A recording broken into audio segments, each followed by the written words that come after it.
హరి ఓం. శ్రీ సద్గురు పరమాత్మనే నమః. ఓం శ్రీకృష్ణ పరబ్రహ్మణే నమః. ఓం గురుర్బ్రహ్మా గురుర్విష్ణుః గురుర్దేవో మహేశ్వరః. గురుః సాక్షాత్ పరబ్రహ్మ తస్మై శ్రీ గురవే నమః. ఓం శ్రీ గురుభ్యో నమః. యస్య ప్రసాదాదహమేవ సర్వం మయ్యేవ సర్వం పరికల్పితం చ ఇత్థం విజానామి సదాత్మరూపం తస్యాంగ్రిపద్మం ప్రణతోస్మి నిత్యం. బ్రహ్మానందం పరమసుఖదం కేవలం జ్ఞానమూర్తిం ద్వంద్వాతీతం గగనసదృశం తత్వమస్యాదిలక్ష్యం. ఏకం నిత్యం విమలమచలం సర్వదీ సాక్షిభూతం భావాతీతం త్రిగుణరహితం సద్గురుం తం నమామి. నమో గురుదేవ. ఈరోజు మనం భగవద్గీత యందు 4వ అధ్యాయము జ్ఞానయోగము. శ్రీకృష్ణ పరమాత్మ జ్ఞానము లేకుండా మీరు పారమార్థికమైన సత్యాన్ని తెలుసుకోలేరు అనే సత్యం మనకు తెలియజేస్తూ ఉన్నారు. మనమందరము కూడా సచ్చిదానంద స్వరూపమైన ఆత్మలమే కానీ నశించిపోయేటటువంటి కొద్ది రోజులు మాత్రమే భూమి మీద నడయాడేటటువంటి మనిషివి నువ్వు కానే కాదు. ఏ ప్రాణివి కూడా నువ్వు కాదు. నువ్వు అన్ని ప్రాణులకు సాక్షిగా ఉన్నటువంటి సచ్చిదానంద స్వరూపమైన ఆత్మవి అనే జ్ఞానాన్ని ప్రతి ఒక్కరూ తెలుసుకోవాలి. తనను తాను తెలుసుకోవడానికి ప్రతి ఒక్కరూ ప్రయత్నం చెయ్యాలని, ఈ దేహంతో ఏ కర్మ చేస్తే మళ్ళీ మనం శరీరం తీసుకోవలసి వస్తుంది, కర్మను ఏ విధంగా మనం భగవదర్పితం చేస్తే మళ్ళీ ఇక జన్మ లేకుండా చేసుకోవచ్చు అనే సత్యాన్ని ప్రతి ఒక్కరూ తెలుసుకోవాలి, విచారణ చెయ్యాలి, ఆచరణ పూర్వకంగా అనుభవంలోకి తీసుకొని రావాలి అని కృష్ణ పరమాత్మ మనందరికీ కూడా జ్ఞానాన్ని అందిస్తున్నారు. మొదట ధృతరాష్ట్రుడితో భగవద్గీత ప్రారంభమవుతుంది. అంటే మనమందరం భగవద్గీత పట్టుకునేటటువంటి సమయానికి ఈ దేహమే నేను అనే భ్రాంతితో దేహ సంబంధమైన విషయాలు నావి అని చెప్పేసి దేహ సంబంధమైన దుఃఖంలో మనం జీవిస్తూ ఉంటాం కదా. ఆ దేహానికి సంబంధించిన దుఃఖంలో నుంచి నువ్వు బయటపడాలి అంటే ధృతరాష్ట్రుడికి ఉన్న మాయ మనకి కూడా ఉంది. కాబట్టి మనమందరము కూడా కళ్ళు ఉన్నప్పటికీ కూడా మరి గుడ్డివారం అనే మాట సత్యమే. ఎందుకు అంటే కంటికి కనపడుతున్న దేహమే నేనంటున్నాం, కంటికి కనపడకుండా ఉంటూ దేహాన్ని నడిపిస్తున్నటువంటి ఆత్మ చైతన్యాన్ని తెలుసుకున్నప్పుడు మనమందరము కూడా మోక్షాన్ని పొందుతామని కృష్ణ పరమాత్మ కావాలని భగవద్గీత యందు ధృతరాష్ట్ర ఉవాచ అనే మాట వ్యాసుడు పెట్టారు. మరి వ్యాసుడు అంటే ఎవరు? మునీనామప్యహం వ్యాస అని కృష్ణ పరమాత్మ 10వ అధ్యాయం 37వ శ్లోకం 3వ పాదంలో చెప్పారు. అంటే నేను వ్యాసుడిగా ఉన్నది నేనే అన్నారు. అంటే వ్యాసుడు అక్కడ పెట్టాడు అంటే ఎవరు పెట్టినట్టు? కృష్ణ పరమాత్మగా జ్ఞానం బోధించారు, వ్యాసుడుగా గ్రంథాన్ని రచన చేశారు. అంటే ఉన్నది ఒకే స్వరూపము, పలు రూపాలలో మనకు ఏం జరిగింది అంటే జ్ఞానాన్ని అందించడం జరిగింది. అందుకే ఆయన చూడండి ఎన్ని మాటలు చెప్పాడో. వృష్ణీనాం వాసుదేవోస్మి అన్నారు. అంటే వృష్ణి వంశంలో వాసుదేవుడిగా నేనున్నాను అన్నారు. పాండవానాం ధనంజయ అన్నారు. పాండవులలో అర్జునుడిగా ఉంది నేనన్నారు. మునీనామప్యహం వ్యాస అన్నారు. మునులలో వ్యాసుడుగా ఉంది నేనన్నారు. భగవద్గీతను బోధించింది కృష్ణ పరమాత్మ. ఎవరికి బోధించారు? అర్జునుడికి బోధించారు. మరి అర్జునుడిగా ఉన్నది ఎవరు? పాండవులలో అర్జునుడిగా ఉన్నది ఎవరు? నేనే అంటున్నారు. మరి ఇక్కడ గ్రంథాన్ని రచన చేసింది ఎవరు? వ్యాసుడు. మునులందరిలో వ్యాసుడిగా ఉన్నానన్నారు. అంటే ఏకస్వరూపమైనటువంటి ఆత్మయే పలు రూపాలలో మనకు జ్ఞానాన్ని అందించారు. ఉన్నది ఒకే స్వరూపము, జ్ఞానాన్ని కోరుకున్న అర్జునుడు ఆత్మస్వరూపమే, జ్ఞానాన్ని అందించినటువంటి కృష్ణ స్వరూపము ఆత్మస్వరూపమే. ఆ గ్రంథాన్ని అందరికీ అందించినటువంటి వ్యాసుల వారు ఎవరు? ఆత్మస్వరూపమే అనే సత్యం తెలుసుకోవాలి. ఉన్నది ఏకస్వరూపం. ఆ ఏకస్వరూపమే నేను, మీరు అంతా ఉన్నాము అని చెప్పి కృష్ణ పరమాత్మ జ్ఞానాన్ని అందిస్తూ ఉన్నారు. మీరందరూ కూడా ఈ దేహంలో బంధింపబడి ఉన్నారనే సత్యం గుర్తెరగండి. ఈ దేహ బంధంలో నుంచి విడిపడాలి అంటే మీరు చేసే ప్రతి కర్మను జాగరూకతగా చెయ్యాలి అంటారు. దీని గురించి ఒక చిన్న ఉపమానం చెప్పి మనం ఈరోజు కృష్ణ పరమాత్మ చెప్పినటువంటి 4వ అధ్యాయంలో ఉన్న శ్లోకాన్ని మనం వివరణ చేద్దాము.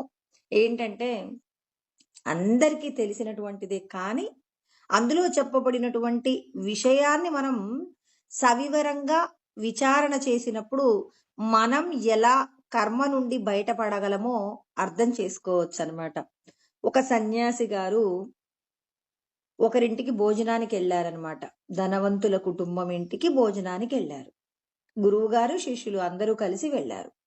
వెళ్ళిన తర్వాత అక్కడ భోజనాన్ని పూర్తి చేసి పాయసాన్ని తాగి పాయసపు పాత్ర ఏదైతే ఉందో ఆ పాత్రను తన జోలిలో వేసుకొని వెళ్ళిపోయాడు. మరి వెళ్ళిపోయిన తర్వాత పొద్దున్నే ఆయనకు స్పృహ వచ్చింది. అయ్యో ఏంటి, నేను ఎందుకు ఈ వెండి గ్లాస్ ఎందుకు తెచ్చుకున్నాను అని చెప్పేసి అనుకున్నారు. అంటే అప్పటి వరకు గ్లాసును చూసినప్పుడు ఇది వెండి పాత్ర అని చెప్పేసి ఇది నాకు సంతోషాన్ని ఇస్తుంది అనుకున్నాడు కాబట్టి ఆయన జోలలో వేసుకున్నాడు. ఆయన ఏదో అపస్మారకమైనటువంటి పరిస్థితిలో వేసుకోలేదు. మాయ అతనిని ఆవరించింది అంటే ఎవరిని మాయ ఆవరించకుండా ఉంటుంది? జీవన్ముక్తులను మాత్రమే ఆవరించకుండా ఉంటుంది. మనమందరము కూడా సాధకులం కాబట్టి ఇది సాధకులకు సంబంధించినటువంటి ఉపమానం అన్నమాట. అంటే ఇక్కడ మనం కూడా జ్ఞానాన్ని తెలుసుకుంటూ ఉన్నాం. మరి జ్ఞానాన్ని తెలుసుకుంటున్నప్పుడు పొరపాట్లు జరుగుతాయా, జరగవా? కృష్ణ పరమాత్మ ముందే చెప్పారు. సదృశం చేష్టతే స్వస్యాహ ప్రకృతేర్ జ్ఞానవానపి ప్రకృతిం యాంతి భూతాని నిగ్రహ కిం కరిష్యతి అని 3వ అధ్యాయం 33వ శ్లోకంలో చెప్పారు. ఎంతటి జ్ఞానం ఉండి నన్ను నేను నిగ్రహించుకోవాలనేటటువంటి తాపత్రయం ఉండి ప్రయత్నం చేస్తున్నప్పటికీ కూడా ప్రకృతి మిమ్మల్ని మాయలో పడవేస్తుంది అన్నారండి. దీని అర్థం అంటే ప్రకృతి అంటే ఏంటి అసలు? త్రిగుణాలతో కూడిన మాయను ప్రకృతి అంటారండి. సత్వరజస్తమ ఇతి గుణాహ ప్రకృతి సంభవాహ. ఇవి ఎప్పుడు రిపీటెడ్ గా వచ్చే శ్లోకాలు. ఎందుకంటే మనమందరము కూడా మాయలో ఉన్నాం, ప్రకృతికి లోబడి ఉన్నామండి. అందుకే ఈ మళ్ళీ శరీరాలు తీసుకుంటున్నాం. శరీరాలు తీసుకోవడానికి మూలమేంటి? 3 గుణాలు మన లోపట ఉన్నాయని గుర్తుపెట్టుకోవాలి. ఏ పని చేస్తున్నా మనల్ని 3 గుణాలు వెంబడిస్తుంటాయి. ఒక పని నువ్వు ఇతరులకు ఉపయోగకరంగా చేశారనుకోండి, అప్పుడు మీ లోపల సత్వగుణం ఉందన్నమాట. ఒక పనిని మీ కుటుంబం యొక్క క్షేమం కోసం చేసుకున్నారనుకోండి, అది రజోగుణంతో చేసుకున్నారు. ఒక పనిని మీరు మీ యొక్క స్వప్రయోజనం కోసం మాత్రమే మీరు ఆ పని చేసుకున్నారనుకోండి, అది తమో గుణం అన్నమాట. మరి ఇక్కడ సన్యాసి గారు ఎందుకు ఆ పాత్రని తీసుకున్నారనాలా, దొంగతనం చేశారన్నారా? మనం వేరొకరింటికి వెళ్ళాం, భోజనం చేసాం. ఆ భోజనం చేసిన తర్వాత వాళ్ళు ఇచ్చిన పాయసపు పాత్ర తాగి అక్కడ పెట్టితే అది మర్యాద. మనం ఆ పాత్రను మనం వెంట తెచ్చుకున్నామంటే అది మనం వాడే భాష, అది దొంగతనం జరిగింది. ఎందుకు జరిగింది? సన్యాసి గారు కావాలనుకున్నారా? నిజంగా సన్యాసి గారికి ఏదైనా ఆ పాత్రతో అవసరం ఉందా? లేదు. మరి ఎందుకు తెచ్చుకున్నారు? అంటే దానికి కారణాలు మనం ఏం చెప్తాం? తెల్లారి పొద్దున్నే మరి ఆ పాత్రను ఎవరింట్లోంచి అయితే తెచ్చుకున్నారో వాళ్ళ ఇంటికి వెళ్ళారు. మీరు పాయసాన్ని తయారు చేసింది ఎవరు రాత్రి అంటే మా వంట మనిషి చేశారు అన్నప్పుడు మీ వంట మనిషికి దొంగతనం చేసే ప్రవృత్తి ఉంది కాబట్టి ఆ పాత్ర నాకు కూడా ఆ పాయసం తాగిన తర్వాత మరి నాకు కూడా దొంగతనం చెయ్యాలనే కోరిక కలిగింది అన్నారు. మరి ఇక్కడ సన్యాసి గారిని విచారణ చెయ్యాలి. తన లోపట కూడా ఏముంది? సత్వ, రజో, తమో 3 గుణాలు ఉన్నాయండి. 3 గుణాలను దాటినటువంటి త్రిగుణాతీతుడు అయినటువంటి మరి రామకృష్ణ పరమహంస, రమణ మహర్షి లాంటి వాళ్ళు మరి ఆ పాత్రను తీసుకెళ్తారా? జీవన్ముక్తులైనటువంటి వాళ్ళు తీసుకెళ్తారా? తీసుకెళ్లరు. మరి సాధకులు తీసుకెళ్ళడానికి అవకాశం ఉంది. అంటే ఇక్కడ సన్యాసి గారు, గురువు గారు అంటున్నాం. అంటే ఆరూఢ స్థితిని పొందని వ్యక్తి గురించి మాట్లాడుతున్నాం. అంటే ఆరూఢ స్థితిని పొందలేదు కాబట్టి తనలో కూడా త్రిగుణాల మాయ ఉంది. ఆ త్రిగుణాల మాయ ఉంది కాబట్టి ఆ వ్యక్తి ఆ తప్పు చేశాడండి. ఆ తప్పు జరిగింది అనంటే ఇక్కడ ఏం జరిగింది? ప్రతి ఒక్కరూ ఎంత గొప్పగా సాధన చేస్తున్నా కృష్ణ పరమాత్మ 1కి 4 సార్లు ఇంద్రియాలు చాలా ప్రమాదంలోకి తీసుకెళ్తాయి అన్నారు. ఇంద్రియాని ప్రమాదీని హరంతి ప్రసవం మనః అన్నారు. అంటే ఇంద్రియాలు మనల్ని ఎప్పుడో ఒకసారి మనల్ని ప్రమాదంలోకి తీసుకొని వెళ్తాయి అంటున్నారు. మరి ప్రమాదంలోకి తీసుకువెళ్తున్నాయంటే కన్ను ద్వారా చూసినటువంటి ఏదైతే పాయసపు పాత్ర వెండి, ఆ పాత్ర తనకు అవసరమా కాదా కాదు. అక్కడ తనకున్న ఇంద్రియం ఏం జరుగుతుంది? ఆ పాత్ర బాగుంది అని చెప్పేసి చెప్పడం వలన మనసు ఏం చేసింది? ఆ మనసులో పూర్వజన్మకు సంబంధించిన సంస్కారాలు ఉన్నాయి కాబట్టి ఆ సంస్కారాలలో ఉన్న దోషము ఏం జరిగింది? ఆ పాత్ర తీసుకోవాలనే కోరిక కలిగింది. అంటే ఇక్కడ మన జీవితానికి ఏమైనా ఉపయోగపడుతుందేమో విచారణ చెయ్యాలండి. ఇక్కడ సన్యాసి గారిని తప్పుపట్టడమనో, లేకపోతే పాయసాన్ని తయారు చేసినటువంటి వాళ్ళ యొక్క ప్రవర్తన తప్పుపట్టడానికో ఇక్కడ మనకి ఈ ఉపమానం అవసరం లేదు. ఎందుకంటే కథను కథలాగా వింటే మనకి ప్రయోజనం లేదు. మనకేంటి ప్రయోజనం అంటే, మనం కూడా ఏం చేస్తామంటే, ఎవరింటికైనా వెళ్ళినప్పుడు అక్కడున్న విషయాలు మనకేదైనా నచ్చినప్పుడు, వాళ్ళు మనకు ఆ విషయాన్ని ఇవ్వలేదనుకోండి. అంటే ఉదాహరణకు వాళ్ళింట్లో ఏదో వాళ్ళ చెట్లకి మామిడి పండ్లు చాలా బాగా కాసాయి. మనం వాటిని చూడగానే ఆశపడ్డాం. అయ్యో! ఈ పండ్లు నాకిస్తే బావుండండి అనుకున్నాను. మనసులో అనుకున్నాను. ఇప్పుడు వాళ్ళు ఆ పండ్లు ఇవ్వలేదు. ఇవ్వకపోయినప్పుడు నా లోపట ఏమవుతుంది? అంటే నేను ఆశపడ్డాను. నాకు ఆ పండు కావాలి అని చెప్పేసి అనుకున్నాను. అలా వాళ్ళు ఆ పండు ఇవ్వనప్పుడు మనం ఏం చేస్తాం? కొంచెం చిరాకు పడతాం. ఆ చిరాకులో అవతలి వాళ్ళని మనం ఏదైనా ఒక అనకూడనటువంటి మాట కూడా అంటామండి. సందర్భం లేకుండానే వాళ్ళని కాస్త తక్కువ చేసి మాట్లాడడమో, ఏదో ఒక పుల్ల విరుపుగా వాళ్ళు బాధపడేలాగా మాట్లాడటమో చేశాం. ఎందుకు చేశాం మనం అలా అంటే, మనం ఒక వస్తువును కోరుకున్నప్పుడు అది మనకు అందనప్పుడు మనం కూడా తప్పు చేస్తున్నాం. పొద్దున్నే మళ్ళీ ఇంటికెళ్ళిన తర్వాత అనుకున్నాం. ఎందుకు నేనలా మాట్లాడాను? శాస్త్రం ఏం చెప్తుంది? అపరిగ్రహః ఇతరుల నుండి ఏ వస్తువు తీసుకోకూడదనుకుంది. నేనెందుకు వాళ్ళింట్లో మామిడి పండ్లు కావాలనుకున్నాను? వాళ్ళు మామిడి పండ్లు వెళ్ళమని అడగలేదని చెప్పేసి నేనెందుకు పుల్ల విరుపుగా మాట్లాడాను? నా మాటల చేత వాళ్ళు బాధపడ్డారేమోనని చెప్పేసి మీరు గ్రహించి పశ్చాత్తాపపడటం నేర్చుకోవాలి. ఇక్కడ సన్యాసి గారు పొద్దున్నే ఏం చేశారు? తన తప్పును దిద్దుకున్నాడండి. దిద్దుకున్నాడా లేదా? పొద్దున్నే వెళ్ళి మీ పాత్ర మీరు తీసుకోండి. ఈ పాత్రతో నాకు ఉపయోగం లేదు అన్నాడు. అంటే మనం కూడా ఏం చేస్తుంటాం? మన ఇంద్రియాలు, మనసు మనల్ని ఏం చేస్తుంటాయంటే పొరపాటుగా మనం ప్రవర్తించేలాగా మనల్ని ఏం చేస్తాయి? ఏమరపాటులోకి పడవేస్తాయి. కాబట్టి చేసిన తప్పును దిద్దుకోవడం ఎవరి వల్ల సాధ్యమవుతుంది అంటే జ్ఞానం ఉన్నప్పుడు దిద్దుకుంటామండి. జ్ఞానము లేనప్పుడు మనం ఏం చేస్తామంటే ఇప్పుడు దానిని సమర్థించుకునే ప్రయత్నం చేస్తాం. అంటే మనం ఒక విషయం తెలుసుకుంటున్నామంటే తెలుసుకోవడం వల్ల మనకి ఏదైనా ప్రయోజనం ఉండాలండి. ఒక 4 కథలు నాకొచ్చు అని చెప్పేసి మాట్లాడటం కంటే ఆ కథలో ఉన్నటువంటి ఆంతరార్థం ఏమిటో మనం విచారణ చేయగలిగినప్పుడు, అది మన యొక్క జీవితాన్ని దిద్దగలిగినప్పుడు దానివల్ల ప్రయోజనం. అంటే మనం కూడా ఏదైనా తొందరపాటులో తప్పు చేస్తే, తప్పు చేయడానికి కారణం ఏంటి? మన లోపట ఉన్న త్రిగుణాల మాయ మన చేత తప్పు చేయించిందని అర్థం చేసుకొని, నేను సచ్చిదానంద స్వరూపమైన ఆత్మనే. నాకు ఏ విధమైన కోరికలు లేవు. మరి కోరికలు లేనటువంటి నాకెందుకు అవతలి వారి యొక్క వస్తువు కావాలనిపించింది? అవతలి వాళ్ళు నన్ను గౌరవించలేదని నాకెందుకు కోపమొచ్చింది? అవతలి వాళ్ళు నన్ను అర్థం చేసుకోలేదని నాకెందుకు బాధ కలిగింది? ఈ విషయాలే కదా మన జీవితంలో ఉండేది. ఎక్కడికైనా వెళ్తే మనం ఏం కోరుకుంటాం? కీర్తి ప్రతిష్టలు కోరుకుంటాం. మననందరూ గౌరవించాలనుకుంటాం. మన మాట అందరూ కూడా మన్నించాలి అనుకుంటాం. ఇలా మనం ఎన్నెన్నో విషయాలనుకుంటాం. మనం వెళ్ళిన చోట మనకు అలాంటి మర్యాదలు, గౌరవ మర్యాదలు దొరకనప్పుడు మనం ఎంతో దుఃఖాన్ని పొందుతాం.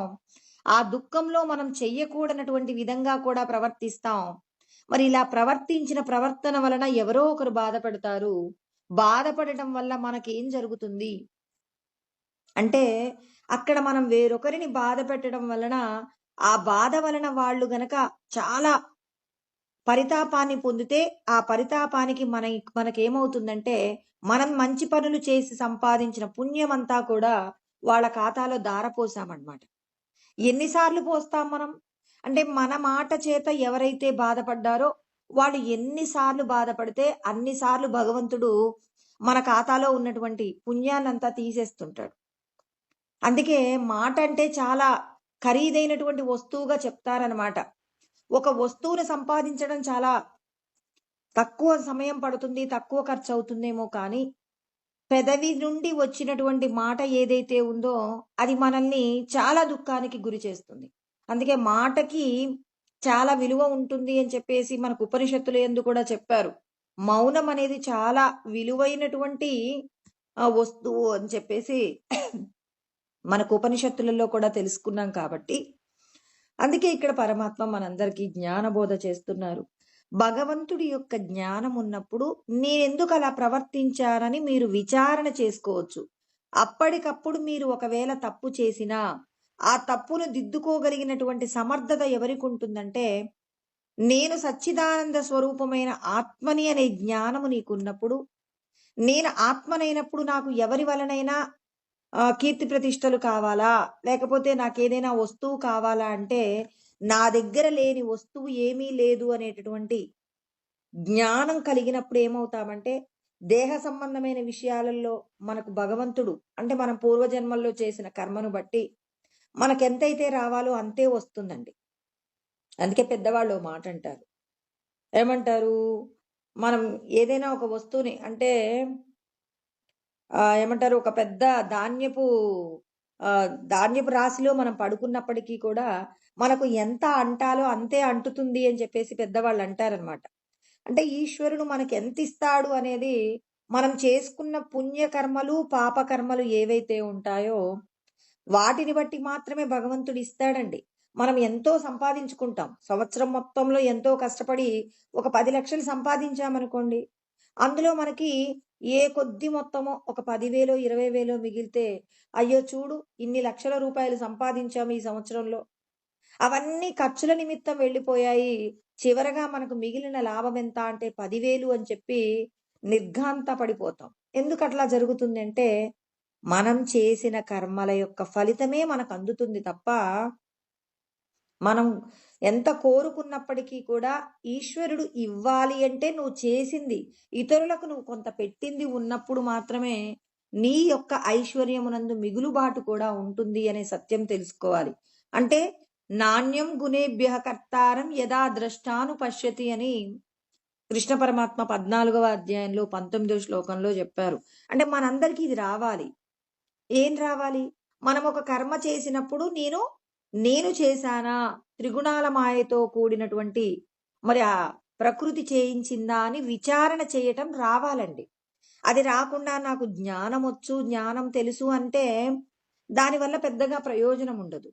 అంటే ఒక పని చేస్తున్నప్పుడు నిజాయితీ లోపించింది అన్నప్పుడు నువ్వు వెంటనే విచారణ చేయడానికి కావలసిన శక్తి నీకుండాలి.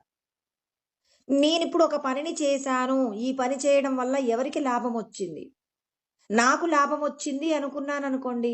నాకు లాభమొస్తే ఎవరైనా బాధపడ్డారా? వాళ్ళు బాధపడితే వాళ్ళ యొక్క బాధ నా యొక్క ఏమవుతుంది? నేను చేసుకున్న పుణ్యాన్ని హరిస్తుంది కాబట్టి, వేరొకరు బాధపడకుండా నేను సంపాదించినటువంటి సంపద ఏదైతే ఉందో, అది మాత్రమే నాకు శాంతిని ఇస్తుందని నీకర్థం కావాలి. మనం ఒక పని చేసినప్పుడు దాని లోపట ఏదైనా దోషం ఉంది అంటే, ఆ దోషము దేని చేత జరిగింది? అంటే మన లోపట ఉన్న రజో, తమో గుణాలు మన చేత పాపం చేయించాయని త్రిగుణాల మాయను మనం ఏం చేయాలి? త్రిగుణాల మాయ నుండి బయటపడడానికి ప్రయత్నం చేయాలి. ఆశపడటం అనేటటువంటి దాని పట్ల మనందరము కూడా ఎలా ఉండాలి? వ్యతిరేక భావంతో ఉండాలి. అంటే ఒక వస్తువును కోరుకోవాలనే కోరిక ఎప్పుడూ ఉండకూడదండి. అందుకే భగవంతుడు చెప్తారు, యదృచ్ఛా లాభ సంతుష్ట, ఉన్న దానితో సంతృప్తి పడిన వారికి మాత్రమే ఈశ్వరుడు దొరుకుతారు. ద్వంద్వాతీతో విమత్సరః, అంటే ద్వంద్వముల నుండి విడిపడాలి. అంటే సుఖ దుఃఖములు ఈ దేహానికి సంబంధించినవి, నాకు సుఖ దుఃఖాలు లేవు. తర్వాత విమత్సరః అంటే మాత్సర్యం ఉండకూడదు. అంటే వేరొకరిది నాకు కావాలనేటటువంటి మరి ఆ మాత్సర్యం ఏదైతే ఉందో అది లేకుండా చూసుకోవాలి అంటారనమాట. అంటే నిష్కపటంగా ఉండాలి, దోషములు లేకుండా ఉండాలి, స్వచ్ఛంగా ఉండాలి. నీవు ఆత్మవి అనే జ్ఞానం ఉన్నప్పుడు దేహ సంబంధమైన విషయాలలో ఎవరికైనా ఏదైనా సంపద ఉన్నా, ఉద్యోగం ఉన్నా, లేకపోతే కీర్తి ప్రతిష్టలున్నా, ఏదున్నా అవన్నీ వాళ్ళు చేసుకున్న పుణ్యాల వలనే వచ్చాయి అని చెప్పి అవన్నీ నాకు లేవు అని చెప్పేసి దుఃఖపడటం మానేసి నువ్వు ఏం చేయాలి? వేరొకరి యొక్క సంతోషాన్ని చూసి నువ్వు కూడా సంతోషపడటం నేర్చుకోవాలి అంటారు కృష్ణ పరమాత్మ. ఇందుకోసమే జ్ఞానం ఉండాలి. జ్ఞానము లేకుండా నువ్వేది సాధించలేవంటున్నారు కృష్ణ పరమాత్మ. ఎటువంటి జ్ఞానము? పుస్తక జ్ఞానమా? కాదు. ఆయన ఏమంటున్నారంటే పుస్తకాలలో చెప్పబడినటువంటి జ్ఞానాన్ని అనుభవంలోకి తెచ్చుకున్నప్పుడు మాత్రమే ప్రయోజనాన్ని పొందుతారు. మనం నోటి మాటలతో చెప్పొచ్చు, త్రిగుణాల మాయ ప్రతి వ్యక్తి మీద ఉంటుంది. మరి ఉంటుంది అన్నప్పుడు అతడు ఏ విధంగా ప్రవర్తిస్తాడో నువ్వు అనుభవపూర్వకంగా చూడాలి. ఒక వ్యక్తి వేరొకరిని యొక్క సంపదను దోచుకుంటున్నాడు. ఇప్పుడు ఎందుకు దోచుకుంటున్నాడు? అతడి లోపట ఉన్న గుణం ఏమిటి? అతడిలో తమో గుణం ఉందండి, పరమ పాపిష్టి గుణం. వేరొకరి యొక్క కష్టాన్ని దోచుకునేవాడి యొక్క గుణము తమో గుణం. ఇది ఉండకూడదు, శాస్త్రం అంగీకరించదు. ఇలాంటి గుణం మనకు ఉండకూడదు. అలా ఆ వ్యక్తిలాగా నేను ఉండకూడదని మనం ఏం చేయాలి? వేరొకరి వస్తువుని మనం ఏం చేయాలి? మరి భగవత్ సంపదగా చూడాలి. వేరొకరి యొక్క వస్తువు భగవంతుడి యొక్క సంపద అన్నప్పుడు మరి భగవంతుడు ఎవరికి ఏది ఇస్తే దానితోనే అనుభవించాలి. కానీ వేరొకరి సంపదని నా సొంతం చేసుకోవాలి అనుకుంటున్నామంటే ఈశ్వరుడి యొక్క సంపదను దోచుకుంటే ఈశ్వరుడు అంగీకరిస్తారా? దేవాలయంలో ఎవరైనా ఏదైనా దొంగతనం చేశారనుకోండి, అప్పుడు మనం ఏమంటాం? మనకు తెలియకుండానే భగవంతుడి యొక్క ఐశ్వర్యాన్ని ఎవరైతే దొంగతనం చేస్తారో వాళ్ళు త్వరగా పతనమవుతారు అంటున్నాం కదా. మరి వేరొకరి వస్తువు మనం కోరుకుంటున్నామన్నప్పుడు మనకు అర్హత ఉందా?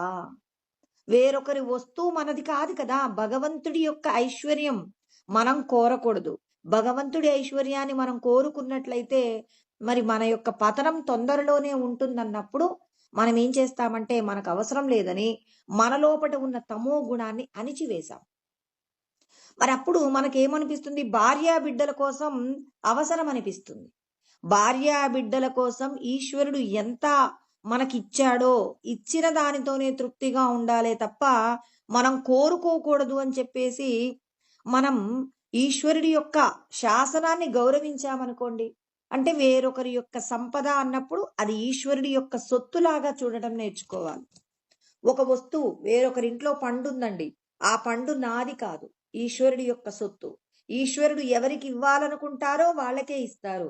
మనకు అవసరం లేదు అని మన మనసు ఎంతగా పరితాపాన్ని పొందినా ఆ వస్తువు కావాలని మనం దాన్ని స్వీకరించకుండా మనం భగవంతుడు చెప్పిన శాసనాన్ని అంగీకరిస్తూ ఉన్నామనుకోండి, ఇప్పుడు రజోగుణం భార్యా బిడ్డల కోసం ఏదైనా తప్పు చేయమని అడుగుతుందండి మనస్సు.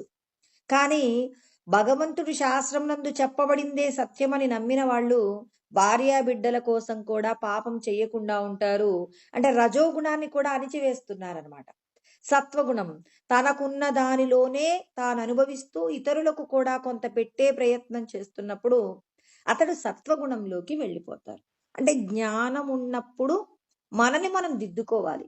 ఒక వ్యక్తి ఎందుకోసం తప్పు చేస్తున్నాడు? తన సొంత అవసరాల కోసం తప్పు చేస్తున్నాడా? భార్యా బిడ్డల కోసం తప్పు చేస్తున్నాడా? లేకపోతే 10 మందికి ఉపకారం చేసే ప్రయత్నంగా మరి అతడు తప్పు చేస్తున్నాడా? ఇలా ఒక్కొక్క విషయాన్ని వివరణ మనం ఏం చేయాలి? వివరంగా చూడగలగాలి. అంటే 3 గుణాల గురించిన విచారణ లేకుండా మనం భగవంతుడిని పొందలేమండి. లోకంలో ఎంతో మందిని చూస్తున్నాం. మరి చూసేటటువంటి వాళ్ళలో ఎవరు సత్వగుణంతో ఉంటారు, ఎవరు రజోగుణంతో ఉంటారు, ఎవరు తమోగుణంతో ఉంటారు. ఇలా 3 గుణాల యొక్క విభజన నీకు తెలియాలి. నువ్వు 3 గుణాలతో జాగ్రత్తగా ఉండాలి.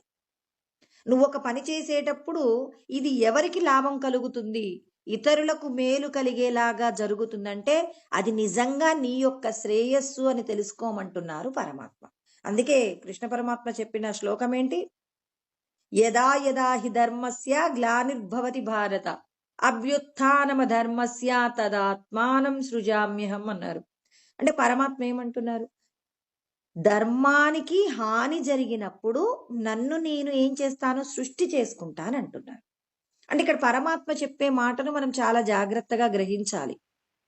మనం పరమాత్మ శిక్షించేటటువంటి వారి యొక్క ఖాతాలో ఉన్నామా, పరమాత్మ రక్షించే వారి యొక్క ఖాతాలో ఉన్నామా అనేది ఎవరికి వాళ్ళు విచారణ చేసుకోవాలి. ఒక శ్లోకాన్ని ఈశ్వరుడు చెప్తున్నారంటే దానిలో మన పాత్ర ఎంత ఉందో అర్థం చేసుకోవాలి.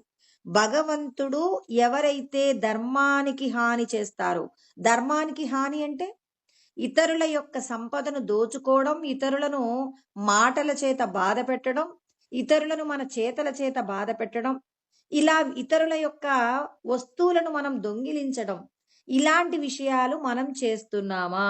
అలా మనం చేస్తున్నామంటే భగవంతుడు ఏం చేస్తానంటున్నారు? శిక్షిస్తానంటున్నారు. అంటే పరమాత్మ యొక్క శిక్ష మనకి పడుతుందా, మనం పరమాత్మ యొక్క రక్షణలో ఉన్నామా? ఈ విషయం మనకు తెలిసిందనుకోండి. ఇప్పుడు స్కూల్లో పిల్లవాడు టీచరు హోంవర్క్ చేయకపోయినా ఏమీ అనరు అన్నారనుకోండి, పిల్లవాడు హోంవర్క్ చేసుకొని వస్తాడా? ఖచ్చితంగా చేయడండి. ఎందుకు? మన హోంవర్క్ చేయకపోయినా టీచర్ పట్టించుకోరు, తన పని తాను చేసుకుంటారు, వెళ్ళిపోతారు, హోంవర్క్ గురించి అడగరు అనేటటువంటి ధైర్యం ఉందనుకోండి, వాడు చాలా హాయిగా ఇంటికి వెళ్తాడు, ఆడుకుంటాడు, పొద్దున్నే మళ్ళీ స్కూల్కి వచ్చేస్తాడు. కానీ టీచరు హోంవర్క్ చెయ్యకపోతే పనిష్మెంట్ ఇస్తుంది అన్నప్పుడు పిల్లవాడు తనకి ఇష్టమైన పనులన్నీ వాయిదా వేసి టీచరు ఇచ్చిన హోంవర్క్ను పూర్తి చేస్తాడు. మరి ఈ విషయాలు మనందరికీ తెలుసు కదండి. మరి తెలిసిన తర్వాత మళ్ళెందుకు మనం చెప్పుకోవడం అంటే, భగవంతుడు కూడా మనం చేసేటటువంటి కర్మలలో దోషాలుంటే శిక్ష వేస్తానని స్కూల్లో టీచర్ లాగా భగవంతుడు కూడా మనకి చెప్తున్నాడండి. రక్షిస్తాననే మాట ఎంత చక్కగా చెప్తున్నారో, శిక్షిస్తాననేటటువంటి మాట కూడా చెప్తున్నారండి పరమాత్మ. నేను ఎవరైతే ధర్మాన్ని విడిచిపెడతారో విడిచిపెట్టిన వారికి పనిష్మెంట్ ఇస్తానంటున్నారు. మరి పనిష్మెంట్ మరి మీకు పడుతుందా పడదా?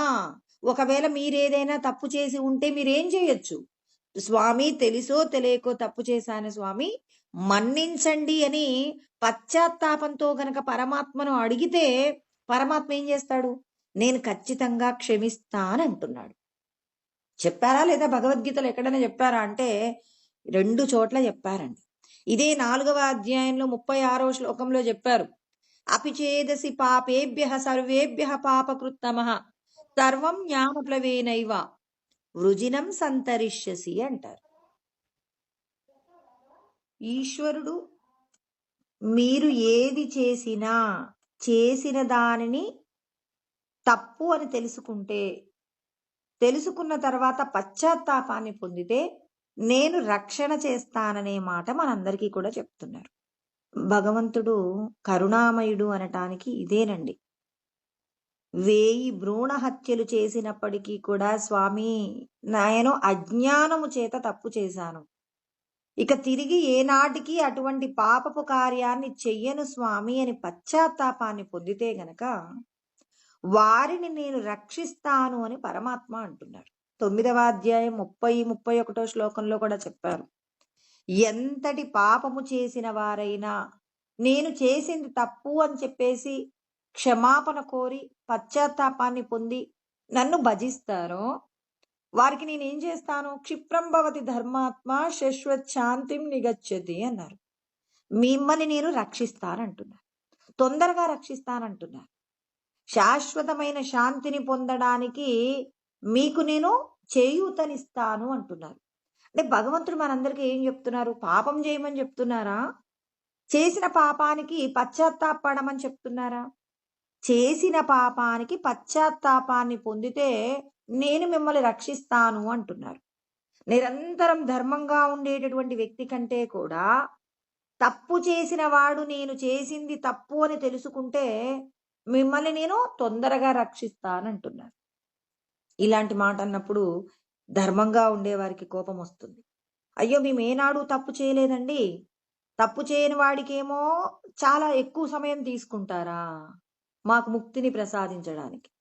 పాపాలు చేసినటువంటి వాడేమో నేను చేసింది స్వామి అని చెప్పేసి తెలుసుకుంటే వాడిని రక్షిస్తారా అని చెప్పేసి ధర్మంగా ఉండే వారికి కోపం వస్తుంది. మరి భగవంతుడు ఎందుకు ఇలాంటి నిర్ణయం చెప్పారు అంటే, పూర్వజన్మలలో చేసినటువంటి ఏదైతే పాపపు కర్మ ఉందో ఆ పాపపు కర్మల నిమిత్తంగానే ఈ జన్మలో అతడు పాపం చేస్తాడండి.